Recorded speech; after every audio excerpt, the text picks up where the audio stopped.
kita lanjutkan dengan penglihatan Zakaria pasal yang ke-8.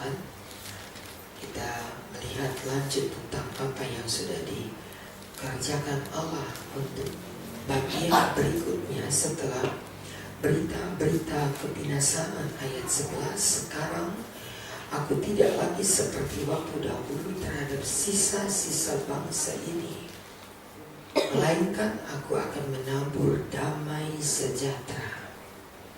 Setelah beberapa banyak penglihatan tentang hukuman atas Israel diberitakan, maka pasal yang ke-8, sekarang aku tidak lagi seperti waktu dahulu.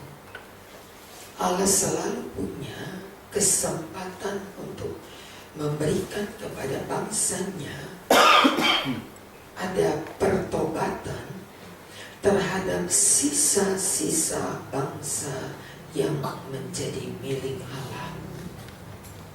Selalu masih ada kesempatan untuk memperbaiki. Itulah yang disebut dengan kemurahan Allah.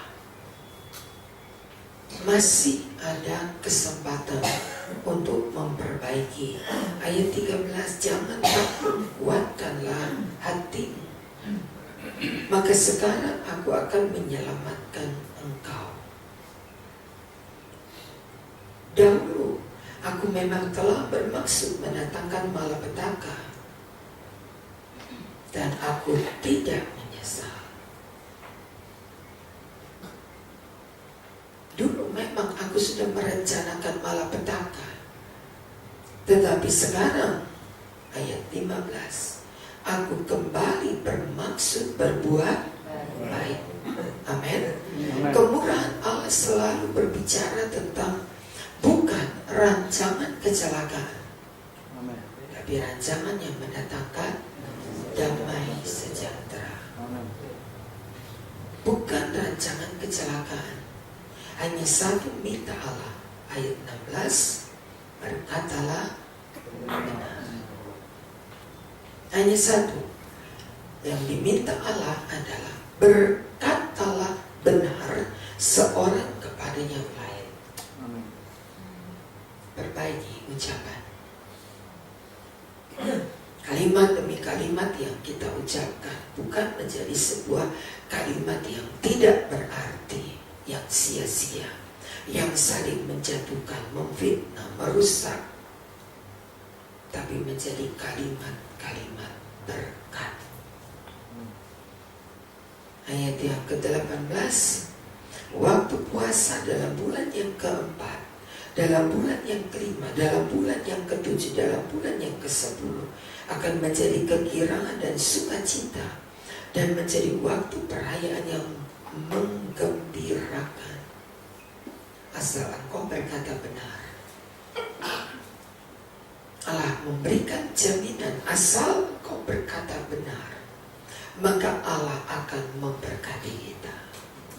Berkatalah benar.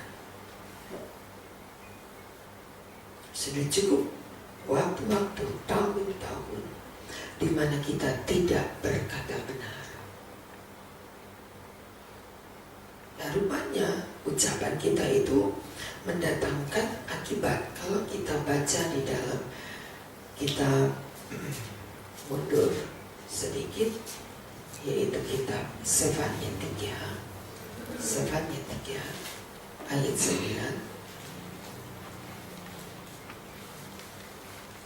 Aku akan memberikan bibir lain kepada bangsa-bangsa, yakni bibir yang bersih. Sefanya 3 ayat 9. Supaya sekalian mereka yang memanggil nama Tuhan beribadah kepadanya dengan bahu-membahu. Bukan bau-membau, tapi bahu-membahu. Aku akan memberikan bibir baru, bibir yang bersih, supaya sekalian mereka memanggil nama Tuhan itu beribadah beribadah kepadanya dengan bahu membahu. Ketika bicara kita benar, ketika ucapan bibir kita bersih, maka ibadah kita juga diberkati Tuhan. Apa gunanya beribadah, tapi mulutnya bau? Apa gunanya? Beribadah, tapi mulutnya bau. Kenapa bau? Sebab kotor ucapannya, tidak membawa berkat, saling melukai, menyakitkan. Ucapan-ucapannya saling menyakitkan. Ibadahnya apa? Apakah berkenan kepada Allah? Apakah ibadah dari mulut-mulut orang semacam itu adalah ibadah yang diberkati Allah? Ibadahnya jalan terus, tapi mulut jahatnya juga jalan terus. Apakah ibadah semacam itu diberkati Tuhan? Rupanya nyambung, saudara, antara ibadah kita dengan perkataan kita. Nyambung antara ibadah kita dan perkataan-perkataan yang kita ucapkan itu menentukan apakah ibadah kita diberkati. Ketika ucapan-ucapan kita tidak membawa berkat, jangan harap ibadah kita diberkati Allah. Tidak. Ketika kita biarkan mulut kita berkata yang tidak membawa berkat, bibir yang jahat, bibir yang berbau busuk karena ucapan-ucapannya. Ingat, di dalam Markus 7 berkata, yang menajiskan bukan apa yang masuk ke dalam mulut kita, tapi apa yang keluar.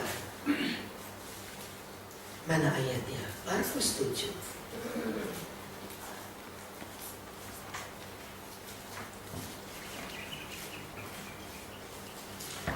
Dari ayat yang ke-20. Markus 7 ayat 20, katanya lagi, apa yang keluar dari seseorang itu yang menajiskan. Bukan apa yang masuk loh, apa yang keluar. Sebab dari dalam, itu berarti dari dalam hati, timbul pikiran jahat, percabulan, pencurian, pembunuhan, perzinahan, keserakan, kejahatan, kelicikan, hawa nafsu, iri hati, hujat, kesombongan, kebebalan. Semua hal-hal jahat ini timbul dari dalam dan menajiskan. Timbul dari dalam, dan itu menajiskan orang. Apakah ibadah dari orang-orang semacam ini berkenan? Dia boleh pergi ke seluruh penjuru dunia untuk beribadah, tapi ibadahnya tidak akan berkenan kepada Tuhan. Ibadah menjadi kebencian Allah, karena diucapkan dari lidah, dari mulut yang najis, dari mulut yang jahat, dari mulut yang menyakitkan, dari mulut yang seperti pisau yang dapat mengiris, memotong, membunuh, bahkan kata suratan Yohanes. Karena dari dalam hati orang itu yang menajiskan. Mari kita belajar, saudara. Pesan-pesan tiap hari di bulan Desember ini sungguh luar biasa. Pesan-pesan perbaikan yang Allah mau dari kita menjadi sebuah kehidupan ibadah yang dikorek, dibersihkan. Dan Allah mau kita akan menyambut Natal dengan hati yang fitri, dengan hati yang bersih. Allah mau membuat setiap ibadah kita bukan ibadah yang tumpukan sampah, Tapi kita beribadah dengan hati yang diberkati, hati yang bersih. Allah tolak loh. Bersyukur kita pagi ini mendengar firman Tuhan. Karena firman itu menyadarkan kita apa yang harus kita lakukan. Allah tidak ingin hanya melihat kita beribadah, tapi tidak ada ibadah yang berkenan kepada Allah. Allah tidak mau memberikan kesempatan kepada kita mempunyai saat-saat di mana kita beribadah cuma kelihatan, kata suratan Timotius, kelihatan seperti orang beribadah. Tapi Allah tolak ibadah itu. Allah berhak menolak korban Kain. Allah berhak menolak persembahan Herodes. Dan Allah berhak menolak ibadah kita. Bila tidak ada ibadah yang disertai dengan mulut yang bersih,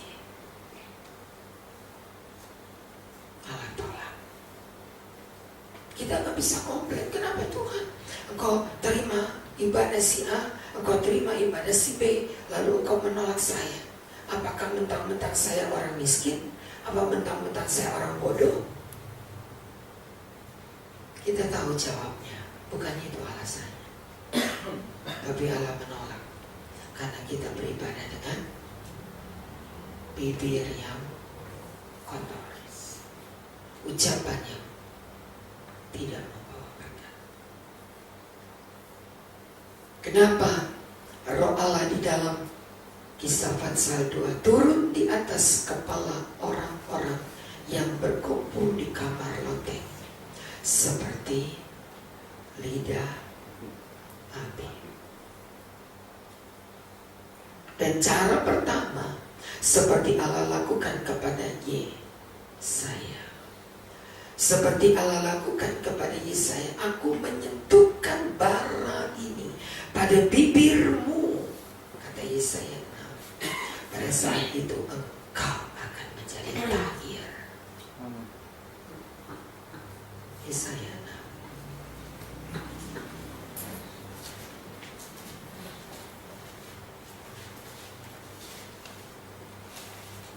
ayat 7. Ia menyentuhkan kepada mulutku serta berkata, lihat, Yesaya 6 ayat 7, ini telah menyentuh bibirmu, maka kesalahanmu telah dihapus dan dosamu telah diampuni.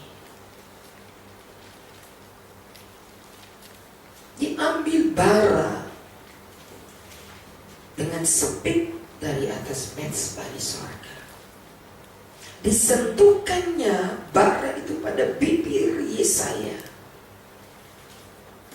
Dan sekarang ia telah menyentuh bibirmu. Api itu telah menyentuh bibir yang tadi kita baca. Bibir yang jahat, bibir yang bau, bibir yang bicara kotor, bicara jahat. Harus ada api Allah untuk menyentuh bibir kita. Dan pada waktu ia menyentuh bibir yang jahat, yang kotor, yang berbau, maka kesalahanmu dihapus dan dosamu.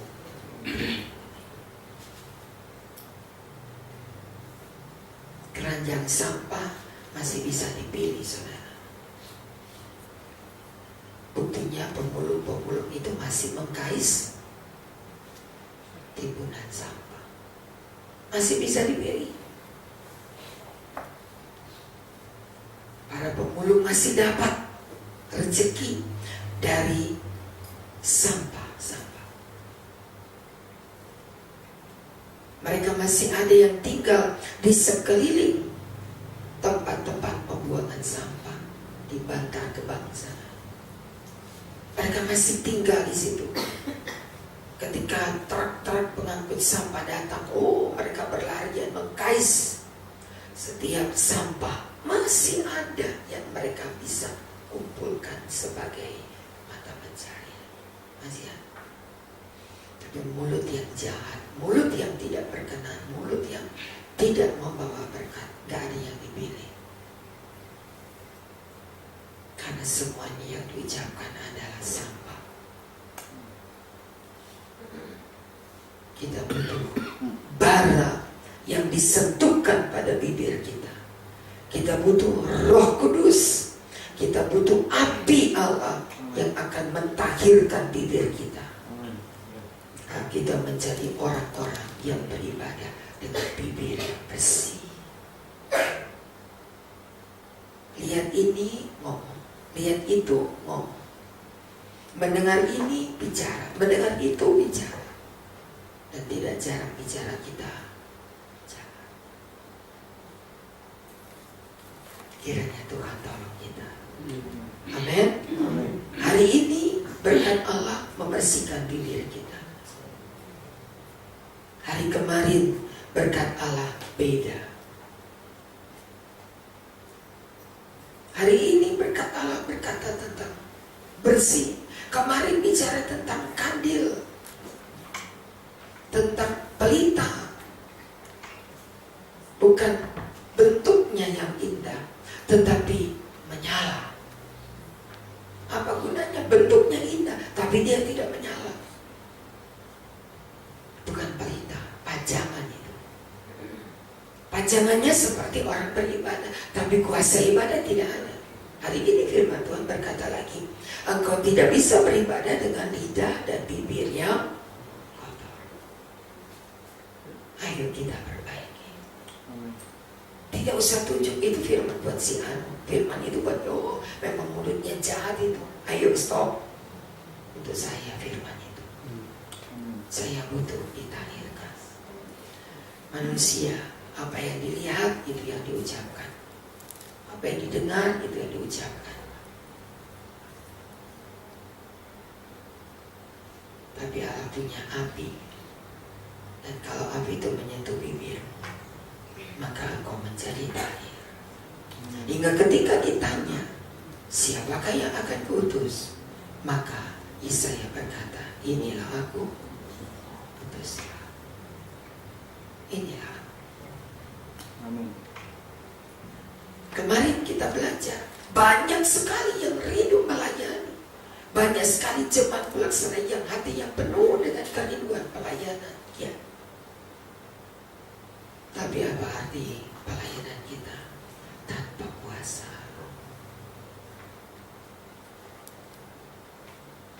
Karena kita tidak berhadapan dengan manusia, kita berhadapan dengan perkara-perkara yang kuasa dunia kegelapan yang akan membelenggu kita dan akan mencoba mengikat kita. Tapi ketika ada kuasa yang ditaruh Allah dalam hidup kita, maka kuasa itulah yang akan membebaskan. Kita menjadi orang-orang yang melayani Tuhan dengan diberkati Allah. Kata firman Tuhan hari ini, engkau beribadah dengan mulut yang bersih, dengan bibir yang bersih, dengan lidah yang bersih, dan akan banyak orang datang kepada Tuhan. Amen. Begitu janji di dalam Mazmur 40. Dia berikan nyanyian pada bibir. Banyak orang akan mendengar dan mencari percaya. Boleh kita baca penutup ya. Mazmur 40.